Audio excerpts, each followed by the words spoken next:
Bongino, Fox News contributor, former New York City police officer, former Secret Service guy, and he wrote a great book called Spygate, The Attempted Sabotage of Donald J. Trump.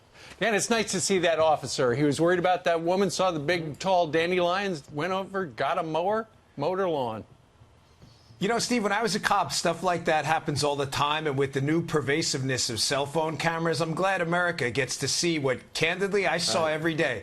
Cops are really great, and they do it for almost no money. So good for him. I just can't wait for today because finally, my long wait to see John Dean back on Capitol Hill testifying on how much worse Donald Trump is than Richard Nixon takes place. As if watching CNN primetime when he's on every day saying the same thing for the last 3 years was not enough. Now we get to see that front and center.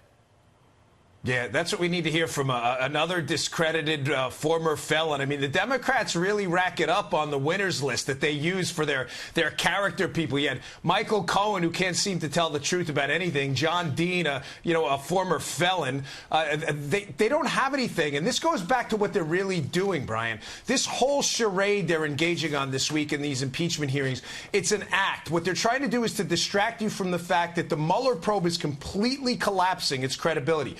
There were a lot of breaks that happened this week that you probably didn't hear about if you're not watching this network, or at least to the degree you should have. We found out that the John Dowd, Trump's lawyer, voicemail to Mike Flynn was edited to make it seem nefarious when it wasn't. We found out that one of Mueller's informants on the Trump team was just arrested on child pornography charges. And we found out that one of Paul Manafort's alleged Russian contacts was really a State Department contact under the Obama administration. But they conveniently left that out of the now discredited Mueller report. Dan, we have a tweet from the president. He said for 2 years, all the Democrats talked about was the Mueller report because they knew that it was loaded up with 13 angry Democrat Trump haters. Later, increased to 18. But despite the bias, when the report came out, the findings were no collusion and facts that led to no obstruction. The Democrats were devastated. After all this time and money spent $40 million, the Mueller report was a disaster for them.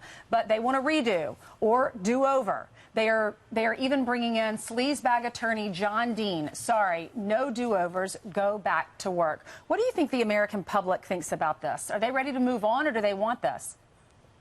Well, the public polling indicates that the American public moved on a long time ago from this. But the Democrats don't have anything else. You have to keep in mind, they're not just hiding what I just talked to you about, the now collapsing credibility of the Mueller report. Those things I told you about, by the way, these are not bizarre conspiracy theories. These are things anyone can look up themselves. What Mueller did is he wrote a 400-page opinion piece. That's not a serious report. In other words, he picked out little tidbits that made the Trump team look guilty of this obstruction charge, but he left out all the information that exonerated President Trump. That's why when Bill Barr and Rosenstein looked at the case, they of course weren't going to charge it. It was a ridiculous case. But one more thing, they're also hiding this now what appears to be massive spying scandal by the Obama administration due to some reporting on this own network we know may have started a lot earlier with Mike Flynn, before Trump was even running. Well, there's a report in Axios this morning that follows up on what you just said.